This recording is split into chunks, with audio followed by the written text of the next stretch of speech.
Okay, we're now joined on the Yes carpet with Kevin Williamson, who's an author and publisher here in Edinburgh. Kevin, how are you doing? Good. Did you enjoy that? Good. Yeah.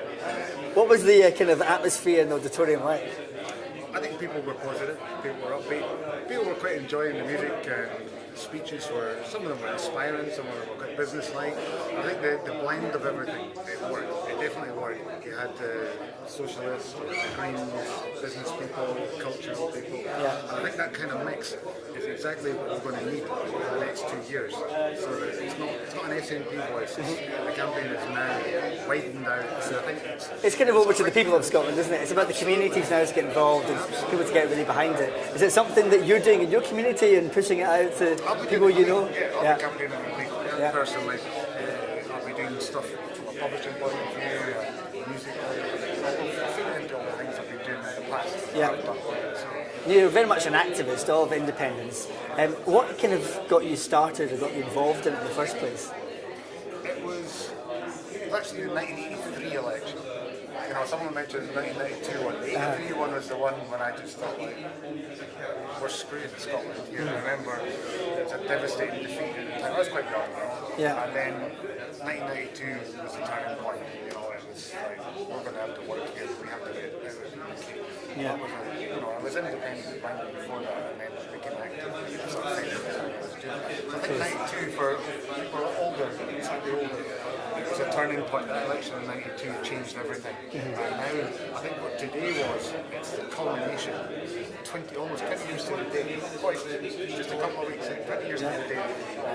Something was set in motion that particular day. And, you know, 2 more years, and that's it.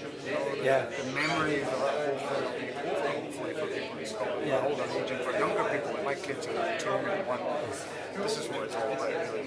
Well, it's a big day for Scotland, isn't it? That today's very memorable. But for yourself as a writer as well, I mean, does independence ever influence your writing, or does it kind of? Yeah. It feeds in subconsciously and sometimes consciously. When I was talking to Alan Bissett just after it, and he was talking about Rebel Ink when I started the magazine, and I thought, you know what's really interesting is all the writers who are around Rebel Ink 20 years ago are now, all of them are pro-independence and actively. Some of them are living in America, some of them are older and wiser.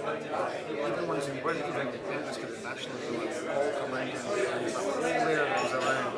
And I think it's quite interesting that culturally there's not many voices putting forward a union case.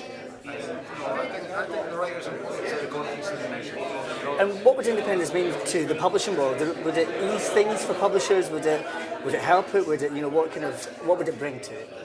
That is a really highly contentious one. I think it can only benefit because we're stuck in a framework. Publishing's been through a revolution. Same as music went through 10 years. Yeah. We don't know how we're going to come out the other side of it, but we can actually anchor the infrastructure of publishing and bookshops if the government wills it and the people will it, which we couldn't do if we were part of Britain. Because we're stuck in the UK white policy. We've got no interest. They're quite happy with Amazon taking over everything.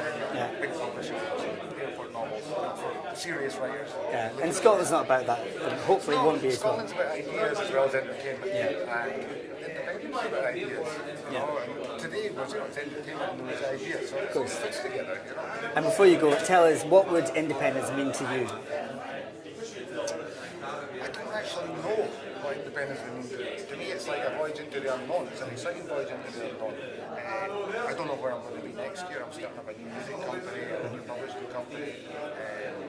But I feel like independence is a blank. It's like James Kelman said when he won the Booker Prize. You start with a blank page and you write on it. And that's what it's all about.